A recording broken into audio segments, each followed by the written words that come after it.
wabarakatuh.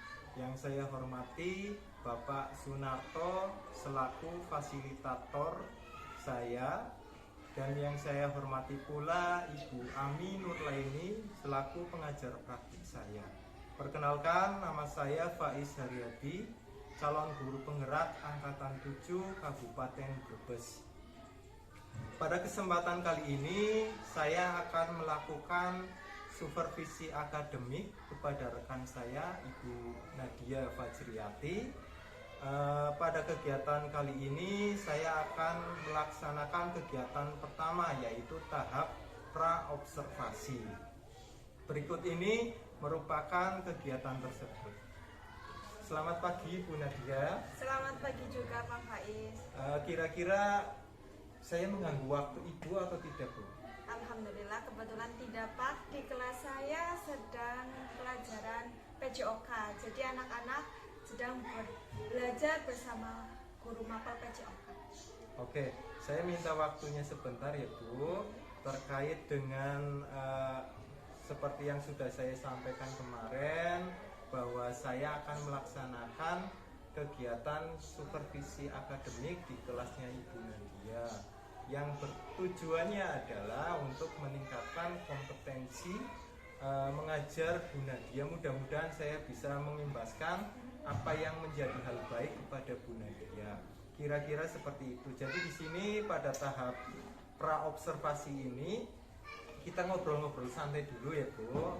Ngobrol-ngobrol santai, jangan menjadi beban, intinya seperti itu. Baik, kira-kira dari obrolan kita ini harapan Bu Nadia itu seperti apa Bu? Ya, jadi harapan saya setelah berbincang-bincang dengan Pak Faiz, saya harap semua pengalaman Pak Faiz bisa jadi bertukar pengalaman ya Pak. Iya, saya juga bisa mengambil pelajaran semuanya dari Pak Faiz. Begitu juga dalam pembelajaran saya bisa menjadi mungkin bisa dibilang menjadi guru yang lebih baik lagi nantinya.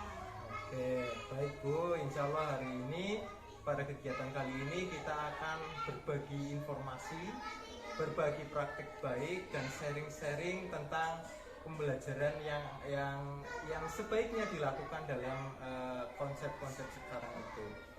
Kira-kira untuk kegiatan observasi nanti Bu Nadia akan mengambil materi apa Bu? Iya, kebetulan pas dengan jadwalnya untuk besok di kelas saya anak-anak pelajarannya matematika. Di dalam pelajaran matematika saya mengambil materinya sedang mempelajari simetri lipat. Oh, simetri lipat ya Bu? Iya. Oke, untuk pelajaran matematika kemudian materinya simetri lipat, kira-kira tujuan pembelajarannya apa? Iya, tujuan pembelajarannya yaitu siswa dapat mampu menyelesaikan pemahaman tentang simetri lipat. Oke, berarti untuk kegiatan observasi yang insya Allah akan dilaksanakan dalam waktu dekat, itu kira-kira Bu Nadia itu sudah mempersiapkan apa saja ya Bu, kalau boleh tahu? Iya, karena dalam pembelajaran itu banyak persiapannya ya Pak. Terutama saya sudah menyiapkan berbagai perangkat pembelajaran, terutama RPP. Setelah ada RPP, saya menyiapkan media pembelajaran lainnya. Ada juga media pembelajaran yang nanti saya terapkan di kelas saya yang berkaitan dengan materi yang akan diajarkan, dan juga nanti ada LKPD maupun evaluasi untuk siswa. Oke, berarti sudah lengkap sekali ya Bu. Iya. Oke, berarti yang tadi sudah Ibu rencanakan itu tentunya dalam pelaksanaannya itu menghadapi sebuah tantangan. Iya. Terutama ketika guru sudah menyampaikan materi, kemudian ternyata siswa itu belum mampu untuk menangkapnya. Kira-kira ada pada materi besok itu yang Bu Nadia merasa kesulitan itu pada bagian apa? Iya, mungkin ya Pak, yang saya alami selama saya mengajar, karena kan kemampuan siswa itu berbeda-beda ya Pak. Betul. Jadi dari tingkat pemahaman siswa itu juga berbeda. Yang saya alami yaitu tingkat kemampuan siswanya. Ada siswa yang mudah dalam menangkap pembelajarannya, ada juga siswa yang susah maupun yang sedang dalam menangkap pembelajaran atau materi yang diajarkan oleh gurunya. Jadi kemampuan siswanya itu yang berbeda-beda. Oke, berarti memang ini Bu Nadia sudah mulai terkonsep tentang kesiapan belajar di kelasnya Bu Nadia. Oke, tentu saja betul seperti yang Bu Nadia tadi sampaikan, ada siswa di kelas kita itu kan heterogen, semuanya tidak satu kemampuan, semuanya heterogen. Ada yang cepat dalam menangkap materi, ada yang sedang dalam menangkap materi, ada yang sulit atau susah dalam menangkap materi. Itu tentu saja merupakan problem bagi guru dalam menerapkan pembelajaran di kelasnya.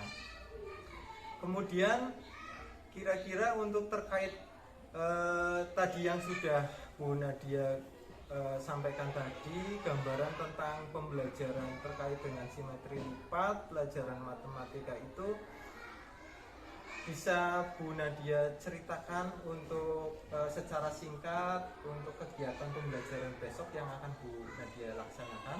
Iya. Jadi karena saya ini kan di kelas rendah ya Pak. Betul. Di kelas rendah, jadi siswa itu sangat beragam. Dan saya sebagai guru, saya harus bisa menyiapkan berbagai metode maupun strategi yang beragam juga tentunya. Agar apa? Agar siswa dapat menerima atau memperoleh pelajaran atau materi yang disampaikan oleh guru itu dengan mudah. Jadi saya nanti menyiapkan media pembelajaran atau bisa dibilang alat peraga yang berkaitan dengan materi yang akan besok dilaksanakan. Contohnya, saya sudah menyiapkan media pembelajaran menggunakan kertas karton atau kertas origami ya Pak. Nanti saya membuat bangun-bangun datar ataupun bangun ruang menggunakan kertas tersebut, dan saya memberikan contoh cara membuatnya. Begitu juga saya memberikan arahan kepada siswa untuk cara bagaimana membuat bangun tersebut dan yang berkaitan dengan pelajarannya yaitu simetri lipat. Jadi siswa dapat lebih mudah dan lebih memahaminya. Setelah itu saya mengadakan diskusi Pak. Di sini saya ada diskusi kelompok. Saya membuat jadi 2 kelompok. Kenapa saya membuat 2 kelompok? Jadi saya melihat dari tingkatan mereka, karena tadi kemampuan siswa itu kan berbeda ya Pak. Saya membuat 2 kelompok. Yang pertama bisa dikatakan kelompok yang mungkin bisa dibilang lebih cepat memahami, dari tingkat kemampuannya. Terus yang satunya dari tingkat yang mungkin sedang ataupun susah dalam memahami materinya. Kenapa saya dibedakan menjadi 2? Karena nanti saya memiliki evaluasi maupun LKPD juga yang berbeda. Jadi si siswa yang kelompok 1 itu ataupun nanti yang bisa dikatakan siswa yang lebih cepat memahami, saya memberikan soal maupun lembar kerja yang berbeda dengan soal yang lebih sulit, bisa dikatakan seperti itu Pak. Ada tantangannya. Dan nanti yang kelompok yang kedua yang bisa dikatakan yaitu siswa yang memiliki kemampuan atau yang rendah maupun yang sedang dalam menangkap pembelajarannya. Nanti saya memberikan soal maupun LKPD yang cukup simpel saja. Oke. Baik sekali, bagus sekali Bu Nadia. Berarti Bu Nadia sudah mau memunculkan apa itu pembelajaran berdiferensiasi. Yaitu salah satu keuntungan dari pembelajaran berdiferensiasi adalah menghadirkan pembelajaran sesuai dengan kebutuhan siswa. Salah satunya tadi Bu Nadia sudah menyampaikan ada beberapa siswa yang sudah terpetakan, mana yang siswa yang tergolong cepat dalam menangkap materi dan yang sulit maupun ya dari yang sedang. Bagus sekali, itu merupakan pembelajaran berdiferensiasi. Kemudian terkait dengan materi untuk observasi besok kan tentang simetri lipat. Tentu saja Bu Nadia sudah menganalisis seperti tadi sudah disampaikan awal. Bu Nadia sudah menganalisis, sudah mempersiapkan alat peraga dari karton maupun dari kertas origami dan macam-macamnya. Tentu saja sudah sangat matang Ibu. Nah, kira-kira untuk kegiatan besok saat observasi atau saat pembelajaran itu bantuan seperti apa yang akan Bu Nadia berikan kepada murid-murid Bu Nadia? Iya, jadi bantuannya seperti apa ya Pak? Agar si siswa itu mungkin bisa dikatakan lebih menerima pelajaran. Jadi bantuan seperti yang akan saya lakukan, yang pertama itu saya lebih mengawasi siswa. Mengawasi di sini itu seperti apa? Saya niatnya gini ya Pak, saya mau nanti pas waktu pembelajaran saya lebih aktif keliling ke meja siswa. Nah, jadi saya bisa mengontrol siswa mana yang belum atau belum bisa dipahami dari materi yang tersebut. Dan juga saya dalam pembelajarannya insya Allah saya akan lebih, jadi saya akan membawa alat peraga ya Pak, atau mungkin media. Si siswa itu langsung mempraktekkannya seperti itu. Ini loh anak-anak, contoh simetri lipat, ini sumbu simetri, ini namanya simetri lipat. Nah, anak-anak nanti juga mengikuti apa yang saya sampaikan. Iya. Nanti saya akan membawa media pembelajarannya dan si siswa pun juga sudah menyiapkan. Jadi memang nanti treatment tersebut akan diterapkan pada kelasnya Bu Nadia besok. Oke, baik sekali. Tadi rencana pembelajaran sudah sangat matang, kemudian alat peraga juga sudah sangat lengkap menurut saya. Kemudian strategi maupun model sudah Bu Nadia coba akan hadirkan besok dengan secara sempurna. Tentu saja hal itu ada beberapa yang masih kurang ya Bu. Iya, tentunya Pak. Nah, kira-kira dari persiapan Bu Nadia itu kira-kira apa yang masih kurang Bu? Iya, terutama dalam proses medianya ya Pak. Itu saya masih kurang, dan baik itu media maupun perangkatnya itu saya masih kurang. Oke, kira-kira mau mulai melengkapinya kapan? Setelah ini saya akan melengkapi karena besok juga siswa kan saya masuk di kelas gitu. Jadi saya sebelum masuk kelas saya harus sudah disiapkan semuanya, baik itu media ataupun perangkat pembelajaran yang lain, berarti saya harus sudah selesaikan hari ini juga. Oke, betul sekali Bu, saya setuju. Kemudian kira-kira Bu Nadia dalam pembuatan persiapan untuk pembelajaran besok itu perlu bantuan siapa Bu kira-kira? Tentunya guru-guru yang ada di sini, terutama juga mungkin Pak Faiz mungkin bisa membantu saya. Saya sangat berterima kasih juga untuk Pak Faiz sudah berkenan membantu saya. Oke, jadi ya insya Allah saya akan membantu Ibu. Kebetulan saya di rumah punya beberapa media atau alat peraga terkait dengan materi simetri lipat. Kan kebetulan saya tahun kemarin juga mengajar di kelas 3 Bu. Jadi saya sudah sedikit banyak tahu tentang alat-alat peraga maupun media yang khususnya kepada kelas 3. Nah, dari obrolan kita tadi ini kira-kira ada kompetensi yang akan dikembangkan oleh Bu Nadia. Kira-kira kompetensi apa yang menjadi prioritas Bu Nadia untuk dikembangkan dalam kegiatan besok tersebut? Yang pertama saya ingin meningkatkan tentang pengembangan intelektual saya ya Pak. Iya. Bagaimana cara menyampaikan materi agar mudah dipahami oleh siswa, bagaimana cara menyampaikan materi yang benar itu seperti apa agar tidak si siswa itu tidak salah dalam mengartikannya seperti itu. Dan juga saya akan lebih optimal lagi dalam mengajar ataupun memberikan materi kepada siswa. Berarti di sini untuk kegiatan besok itu Bu Nadia akan fokus kepada pengembangan kemampuan mengajar atau kemampuan pedagogik nih Bu. Iya. Supaya inti dari percakapan tadi itu supaya Bu Nadia ingin menghadirkan pembelajaran yang bermakna. Pembelajaran yang bermakna yaitu pembelajaran yang dapat mudah diserap oleh siswa, kemudian berkelanjutan sampai kapanpun. Itu yang memang menjadi cita-cita semua guru. Iya. Dan saya juga bercita-cita seperti itu, dalam setiap pembelajaran ingin menghadirkan sebuah pembelajaran bermakna. Kemudian pada saya akan mencoba untuk kegiatan observasi tersebut, saya akan nanti mencoba menganalisis, bukan hanya saya cuma bisa mengoreksi, nanti kita refleksikan bersama-sama ya Bu tentang kegiatan pembelajaran pada saat observasi tersebut. Kemudian kira-kira dari tadi yang Ibu Nadia sampaikan terkait dengan kompetensi yang akan dituju itu, apa sih strategi yang akan Bu Nadia lakukan?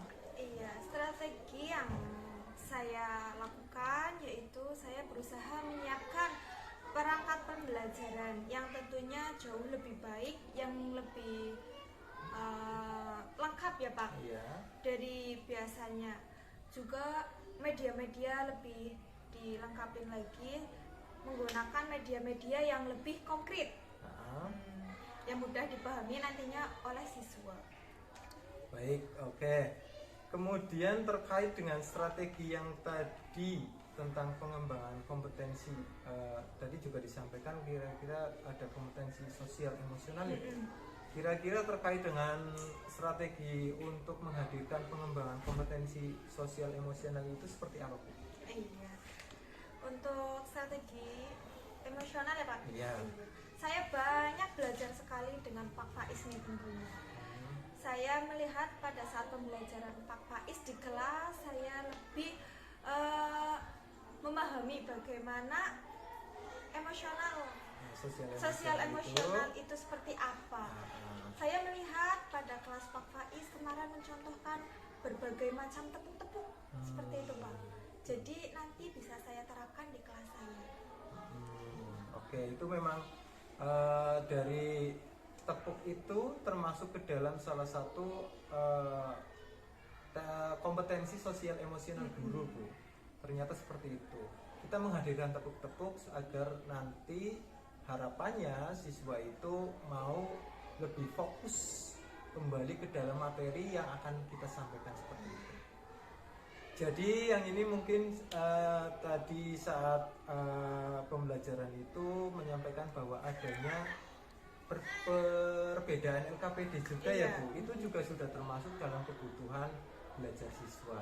Kira-kira tadi sudah disampaikan banyak sekali tentang dijelaskan tentang LKPD yang berbeda bobotnya tergantung dengan kemampuan siswa. Itu memang sudah bagus Bu.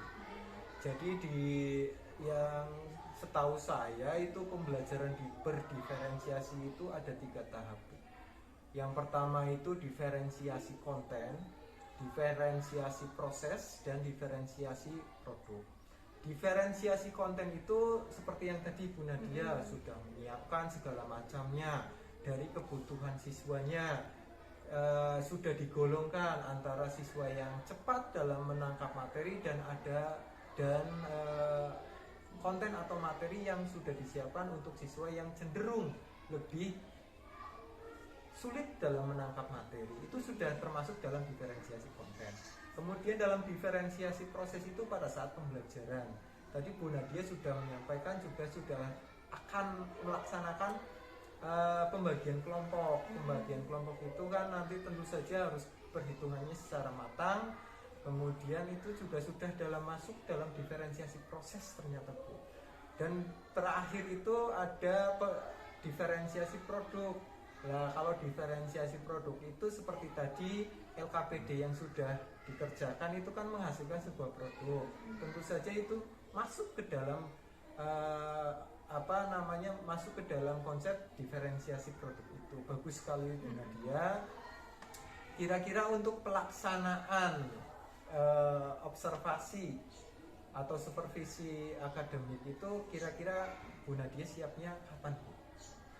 Siapnya karena lebih cepat lebih baik ya Pak. Insya Allah besok saya sudah siap. Oke, berarti besok ya Bu kita Iya. akan melaksanakan kegiatan observasi tentang supervisi akademik di kelasnya Bu Nadia.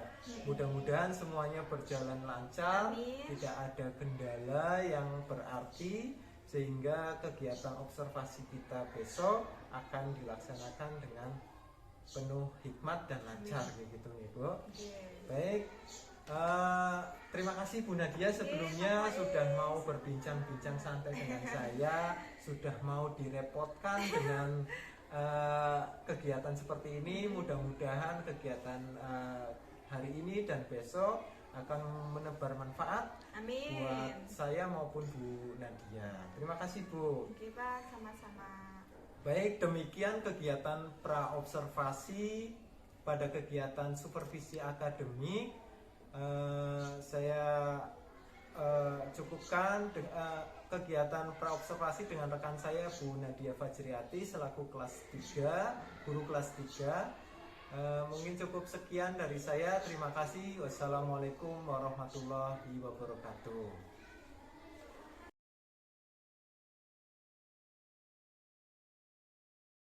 Assalamualaikum warahmatullahi wabarakatuh.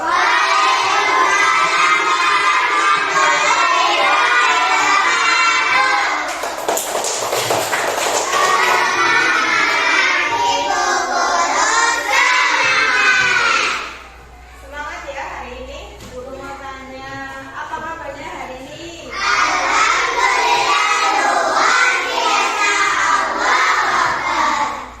Sudah siap belajar? Sudah. Baik. Tepuk satu. Tepuk satu. Tepuk dua. Tepuk dua. Tepuk konsentrasi.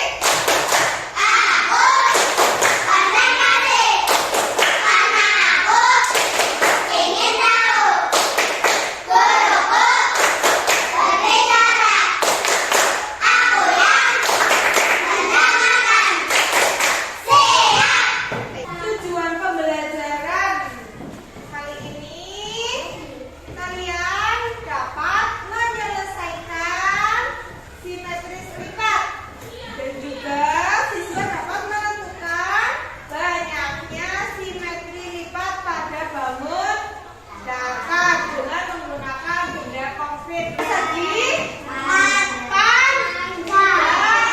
Ini persegi panjang. Kalau ini yang kotak namanya apa? Persegi.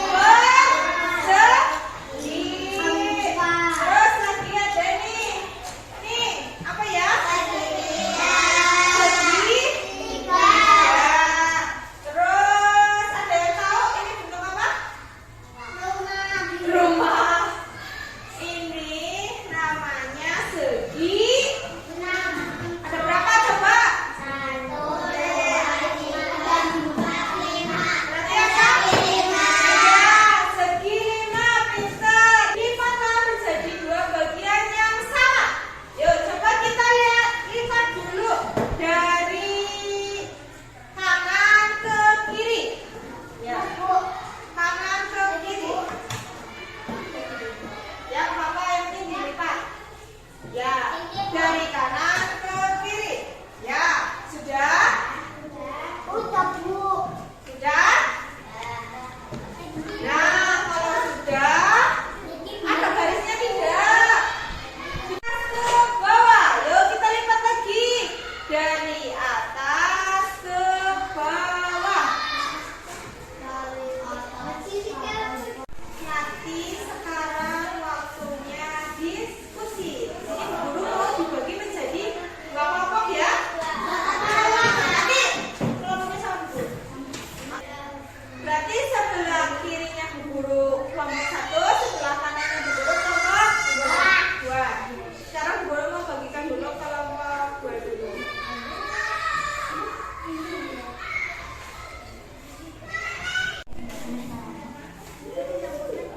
Ini kelompok 2 ya? Ya. Ini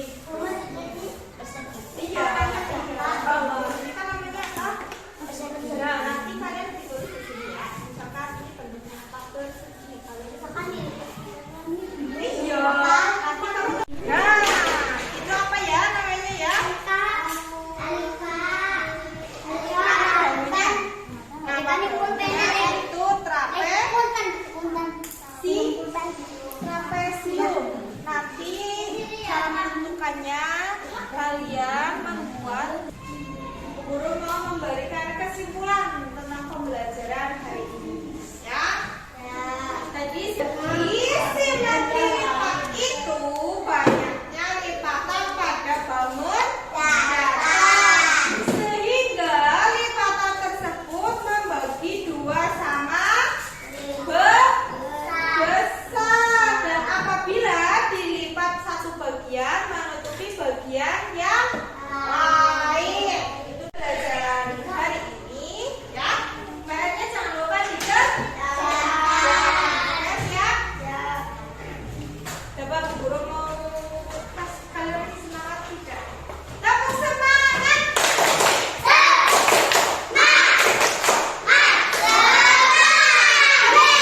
Tepuk satu, tepuk dua, tepuk empat, tepuk keempat, tepuk lima, tepuk lima, tepuk empat.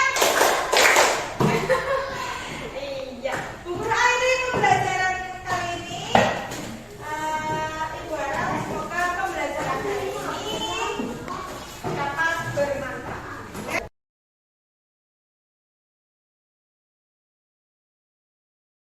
Bismillahirrahmanirrahim. Assalamualaikum warahmatullahi wabarakatuh.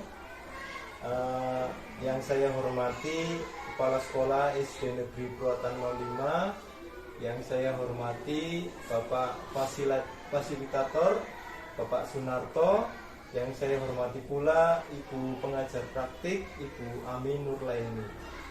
Hari ini saya beserta rekan saya Ibu Nadia Fajriati akan melaksanakan kegiatan pasca observasi terkait dengan pemenuhan modul coaching untuk supervisi akademik. Sebelumnya saya dan Bu Nadia sudah melaksanakan kegiatan pra-observasi dan juga kegiatan observasi. Berikut kegiatan pasca observasi. Apa kabar Bu Nadia? Mengganggu waktunya atau tidak? Oh, tentunya tidak, Pak.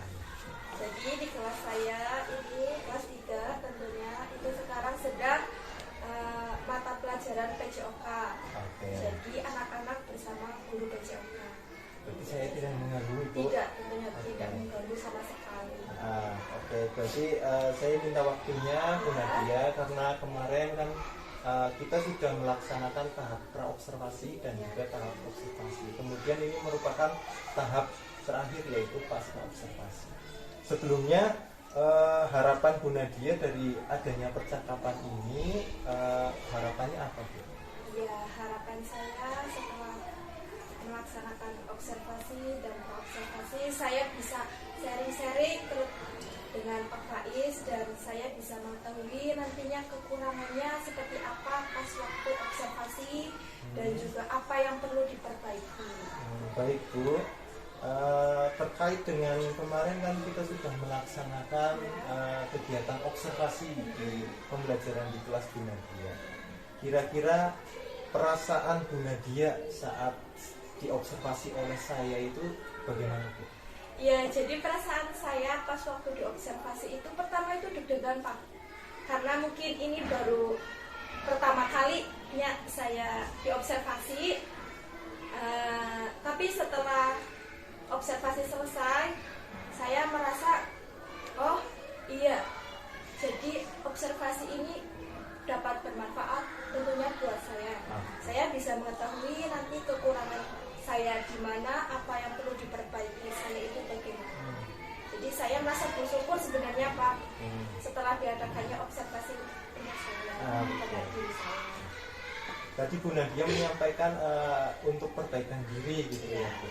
Kemudian seperti apa perbaikan dirinya Bu? Kalau boleh saya tahu Bu. Perbaikan diri saya, ya saya menggunakan ini Pak, jadi pengembangan diri. Pengembangan diri saya yang pertama itu mempelajari PMM. Mempelajari PMM. Setelah itu juga biasanya kan guru itu ada kegiatan KKBR. Betul. Ada kegiatan KKBR pengembangan diri itu melewati itu semua. Oh. Dengan itu semua. Baik, kemudian untuk yang kemarin saat observasi itu kan tentunya sudah dijelaskan juga Iya. waktu praobservasi bahwa Bu Nadia itu akan mempunyai tujuan pembelajaran yang sudah disebutkan sebelumnya. Kira-kira apakah dalam pembelajaran kemarin itu siswa kelas 3 yang diajar Bu Nadia itu sudah mencapai tujuan pembelajarannya atau belum? Alhamdulillah sudah mencapai tujuan, karena tujuan kemarin itu tujuan pembelajaran saya itu kan siswa dapat mengetahui banyaknya simetri lipat dengan benda konkret. Iya. Jadi siswa sudah mencapai tujuan pembelajaran. Oke. Kemudian terkait dengan pembelajaran yang sudah Bu Nadia laksanakan waktu observasi, kira-kira menurut Bu Nadia itu sendiri pembelajaran yang sudah disajikan itu sudah baik atau masih ada yang kurang? Iya, jadi menurut saya ya Pak, sebenarnya ada yang kurang. Bagian mananya Bu kalau boleh saya tahu? Iya, bagian pada saat diskusi. Kemarin oke. kan pas waktu observasi saya mengadakan diskusi. Betul. Iya. Oke. Di dalam diskusi itu, si anak itu dalam menjawab soal itu tidak pede dengan jawabannya Pak. Oh, anak berarti kurang percaya diri Iya. dalam mengumumkan Sebenarnya dia pendapat. sudah paham, Oh. tetapi anak itu tidak pede dengan jawaban dia. Jadi ditanyakan lagi. Oh, seperti itu. Oke, baik. Kemudian terkait dengan pertanyaan tadi juga di awal Bu Nadia sudah menyampaikan akan belajar lebih dalam lagi di dalam PMM, KKG atau webinar dan lain sebagainya. Kira-kira dari apa yang sudah disampaikan tadi, terkait pembelajaran itu, rencana pengembangan dirinya itu mau dilaksanakan kapan rencananya itu? Iya, jadi pelaksanaan pengembangan diri itu sebenarnya sudah dilaksanakan ya Pak. Jadi dari awal saya masuk, saya sudah mulai mempelajari apa itu PMM, dan dalam PMM itu kan banyak sekali topik-topik maupun modul-modul ya Pak. Iya. Nah, pengembangan seperti ini. Itu saya sudah mulai mempelajari. Terus juga saya dalam PMM itu meluangkan waktu saya pada saat waktu saya kosong, misalkan pada saat anak-anak itu diajar oleh guru PJOK ya maupun guru PAI, itu biasanya saya mulai mempelajari PMM. Kalau kegiatan KKG biasanya sebulan sekali atau 2 minggu sekali saya mengikuti kegiatan KKG. Kalau webinar itu saya sekarang kan banyak sekali ya Pak, webinar online itu. Selagi saya mempunyai waktu luang, saya mengikuti webinar tersebut. Baik, terima kasih sudah jelas banget tadi Bu. Kemudian kalau boleh tahu siapa sih sumber inspirasi Bu Nadia dalam hal pengembangan diri tersebut? Sumber inspirasi ya Pak, tentunya guru-guru yang ada di sini, Bapak Ibu dan guru-guru yang ada di sini, terutama kepala sekolah yang memimpin dan membimbing terutama saya dan dewan guru yang ada di sini, dan juga guru-guru yang lain, karena dari mereka saya banyak belajar dan menginspirasi dari mereka. Oke, baik. Apalagi saya di sini dengan Pak Faiz tentunya saya sudah kenal ya Pak. Saya banyak menginspirasi dari Pak Faiz. Saya sangat terinspirasi Pak. Kita sama-sama belajar Bu. Iya. Kita juga masih dalam tahap belajar nih. Kita bareng-bareng. Baik Bu Nadia, tadi sudah dijelaskan juga ternyata untuk rencana pengembangan diri Bu Nadia sebenarnya sudah terlaksana, dimulai dari pengerjaan PMM, KKG, webinar dan lain sebagainya. Kemudian dari tadi yang sudah disampaikan Bu Nadia itu, apakah masih ada yang mengganjal terkait dengan pembelajaran di kelas Bu Nadia? Barangkali nanti kita bisa sharing gitu. Jadi yang masih mengganjal itu bagi saya ya Pak, yang sering sekali saya temukan itu pas waktu anak-anak itu tadi pas mengerjakan soal itu Pak, itu yang membuat saya mengganjal bagaimana ya solusinya gitu. Saya mempunyai solusi bagaimana kalau misalkan si anak tersebut dikasih soalnya Pak. Kalian mengerjakan ini. Kan karena si anak itu tidak pede dengan jawabannya, saya membiarkan anak itu untuk mengerjakannya sendiri.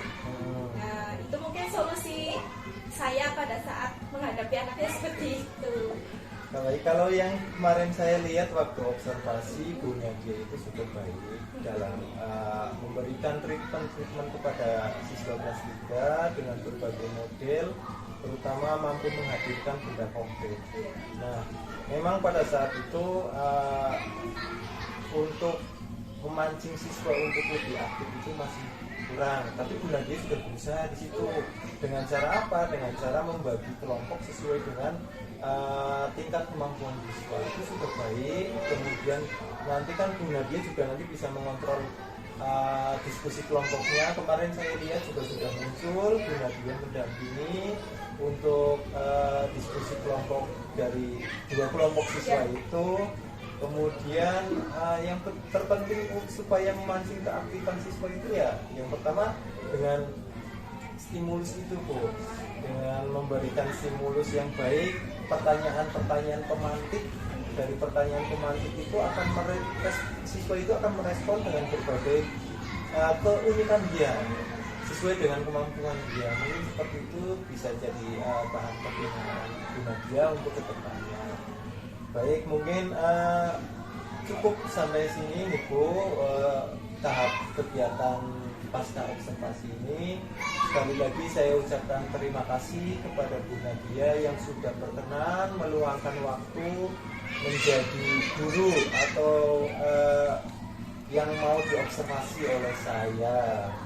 Mungkin mohon maaf jika banyak kekurangan maupun kesalahan. Yang penting hari ini kita akan sama-sama belajar, memperbaiki diri, memperbaiki kualitas pembelajaran. Yang terpenting itu Ibu. Baik, terima kasih. Mungkin seperti itu saja kegiatan pasca observasi dari saya. Kurang lebihnya mohon maaf. Wassalamualaikum warahmatullahi wabarakatuh.